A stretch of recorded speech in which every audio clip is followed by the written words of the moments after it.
Here is an incident that still baffles investigators today, as no one can understand what happened and how 3 men can just mysteriously disappear. And you're probably going to be thinking once you hear the story that there's heaps of ways that these 3 men could have disappeared. But when you hear the details and the plot twist, you will go, okay, now I'm unsure. Now this is the case of the 3 missing lighthouse keepers of Eilean Mor. Hello and welcome back, or welcome to my channel. If you don't know what's going on here, I am a horror artist and I like to draw what I talk about in the videos.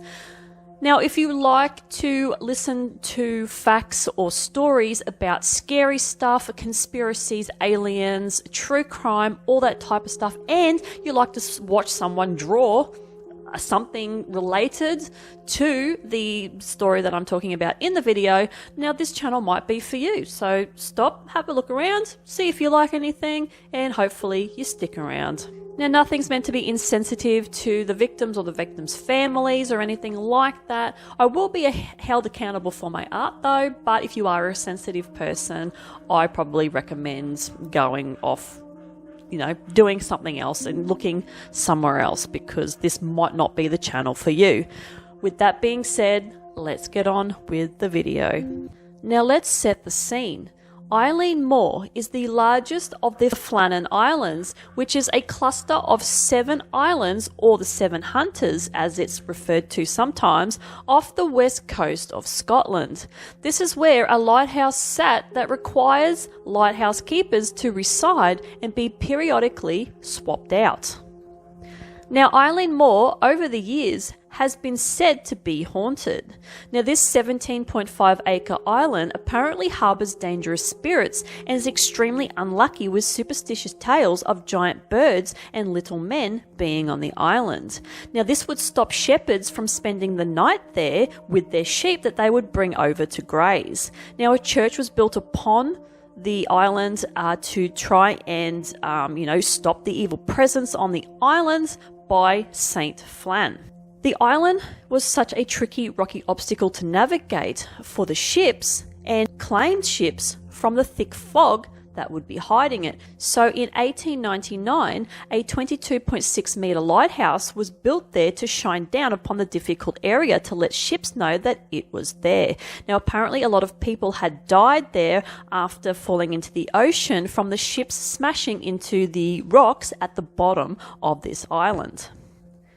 Working as a lighthouse keeper on Eilean Mor is pretty damn lonely, but 3 men were rostered on at all times.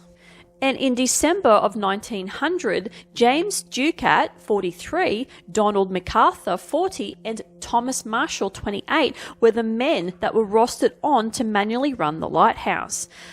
These are pretty hard men too, with one even manning a different lighthouse prior by himself and had weathered some pretty bad weather in the past. So just remember this fact for later on in the story, but basically these men, nothing bothered them.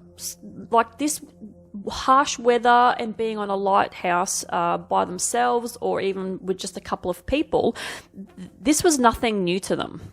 Just 1 year after the lighthouse had been completed, something started to shift on the island, and on the 15th of December 1900, Captain Holman on the steamer Archtor was passing through the area when he noticed that the lamp on the lighthouse was not on.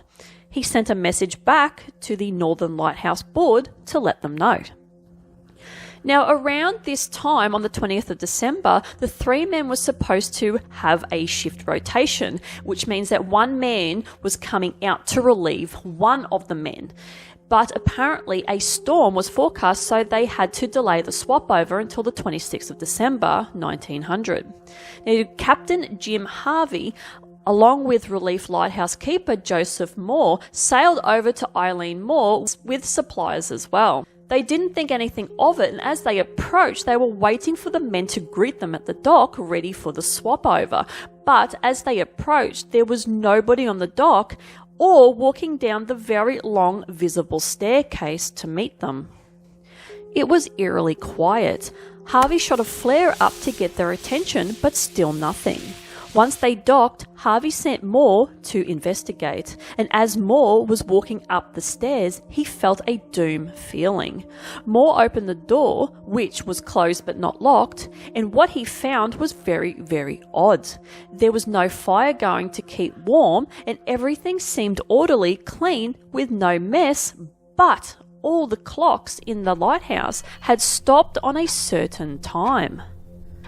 Also, their beds were unused. He searched vigorously but did not find anyone, and on his way out he did notice that only 2 of the 3 raincoats were missing off the mudroom's area's coat rack, which means one of the men may have gone outside in just his normal clothes with no protection from the elements. He quickly ran down to Harvey and told him the news, and both men went up to investigate again but came back with nothing. They returned to the ship and notified their employer, Northern Lighthouse Board, that a dreadful accident had happened at Flannan's. A thorough search of the island was conducted by 3 volunteers and more the next day. Now here are some interesting additional facts to throw into the mix. When they first went up to the lighthouse, the iron railing on the tramway, which was very, very strong, was broken and folded onto itself. To do this, it must have been one hell of a storm or force that hit. Also, a rock weighing over a ton had been slid across the ground. The 3 men were all very experienced lighthouse keepers and knew what to do in a storm situation, especially Ducat, who knew the weather on Eilean Mor like the back of his hand, so he knew what to expect from the location. And a box with the mooring ropes had vanished, and a lifebuoy had also disappeared.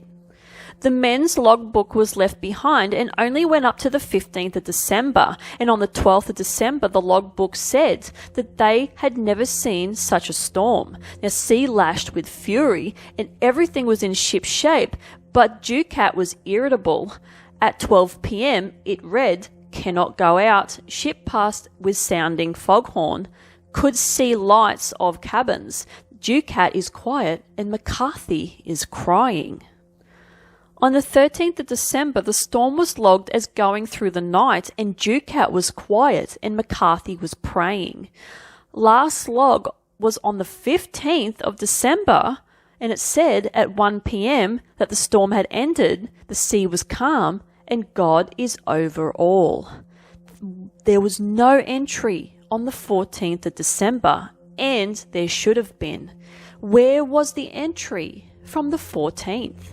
Some theories that were conjured up were that the rogue wave swept over the island while the men were outside and swept them away, but this means that the wave might have had to reach up to 88 meters or 289 feet to get to the men, and they would have had to been outside at that particular point in time, which kind of is highly unlikely due to their supposed experience. But the island's weather was always described as calm but stormy. Now, I have read that some of the waves do reach up to about 70 meters up Eilean Mor, but I don't know if they go up as high. I tried to find a little bit of information on this and I couldn't find if the waves actually do lap up over the top of Eilean Mor. I don't know. Let me know if you know if this is possible to actually reach the men to, wash them off the islands. Another theory is that one of the men committed murder and then committed suicide, but this would have had to make one of the men push the others off the island, and then he would have had to jump into the water himself. So I don't know about this theory. It's plausible, but I don't know. Yet another theory is that they flagged down a passing ship and got on it, but this doesn't make sense as 2 of the blokes were married with kids and it didn't seem like they would do that. Now here's the plot twist. Apparently on the dates they mentioned a storm in the logbooks, according to people back on the mainland that can see Eilean Mor pretty damn clearly, said that there was actually no storms on those dates mentioned. And another theory is that they might have been kidnapped off the island by pirates, but the lighthouse was in tip-top order, so maybe not, because if they were, they would have been ransacked and the place would have been destroyed and, shit would have been taken from the lighthouse. Now, the final theory is, and of course, supernatural in origin. Because of the superstition I mentioned before about this island, some reckon that the men were taken by the birds or the little men, or a UFO came down and abducted the men. Now, me being the conspiracy theorist that I am, and I'm just like, right into UFOs, when you look at what had actually happened on the island, it would explain the clocks stopping, and that all the clocks in the lighthouse stopped on the exact time. That's kind of unheard of unless there's some sort of frequency that's come down and it's just stopped absolutely everything at the same time. That's just my opinion. Now, the rock moving as well, that seems to be quite, there has to be some pretty damn good wind to move an over, well over a ton rock. I know it can happen. It's usually like, tornado type weather, but I don't know, this rock had slid from one side to the other apparently and left a skid mark. So that is another reason why it could have been UFO related. Also, there could have been a possible time shift, and the UFO coming down, maybe the noise, there was a noise possibly around the atmosphere that was sort of replicating a storm maybe, because it was also prohibited for men to leave the post at the same time. Like, there had to be somebody there at all times to man that lighthouse, and it was illegal for someone to not be there, for all of them to just leave. So their mental health was deteriorated by the logs. Could this have caused them to do something to end their own lives? Or was it as simple as the men being swept away when they tried to secure the lifebuoy on the dock? Or did the curse of the island and St. Flan claim them? Nobody is ever going to find out, and it's been 123 years since the incident, so we are just probably never going to know what happened to these three men, and it is very sad. Now, let me know what you think in the comments below. What do you think happened to these men? Do you think that it was just as simple as the weather blew them off, like one of them accidentally went outside without his coat, got blown off with the others, a wave come over? Do you think it was UFOs? Do you think it was supernatural in nature? Do you think they walked into a time shift? Something's happened, and it will be forever a mystery. But let me know what you think in the comments below. Now, for the illustration that I decided to do for this, I sort of struggled with this a bit. I tried to do something that I wouldn't usually do or have never really done, and I tried to do like this 7 hands hanging onto a lantern that sort of represents the light or the lighthouse, and then putting a lighthouse inside the lantern, kind of like a dimensional type shift. And there's a guy in there who is a lighthouse keeper who's he's trapped in there and he's trying to get out, and he's got blood-soaked hands, and something terrible has basically happened. And that's what I'm just representing with this. Not my favorite illustration. I a bit on the fence with it. There's no detail in the guy. Like, I struggle to sort of do like when I do people on a small scale to capture any details, but I'm not a realist type artist. I just do very sort of cartoony type things and not, so that sort of stuff. He's kind of a little bit of a disaster, and there's a few elements to this I don't really like, but yeah, it's sort of, to me, it sort of gets the point across. Anyway, that is it from me. If you like this kind of content, like and subscribe. Dislike it, I couldn't care less, and I will see you guys in the next one. Bye.